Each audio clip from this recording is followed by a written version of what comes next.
මාපියවරුනේ යාළුවනේ ගැම්ම ජය වේවා ඔක්කොටම. ඔයගොල්ලෝ දන්නවද ප්‍රාර්ථනා මල ගැන? ආයුර්වේදයටත් මිනිස්සුන්ටත් ගොඩාක් සමීප මලක්.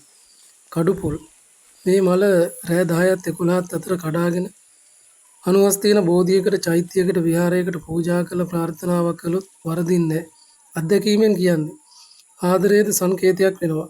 දරුඵල ආදරණීය බැඳීම් ඇති කරගන්න කරන ප්‍රාර්ථනා සඵල කරගන්න ලොකු ආශිර්වාදයක් වෙනවා. අනිසි බන්ධන දුරු කරගන්නටත් මේ මල පූජා කරලා ප්‍රාර්ථනා කරපුවාම පුළුවන්.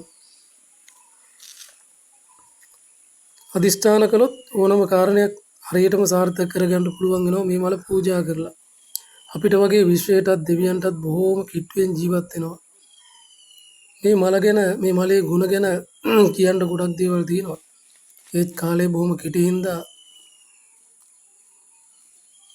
මේ ගුණ ගායනාවෙන් නවත්තනවා. එහෙනම් ගිහිල්ලා එන්න.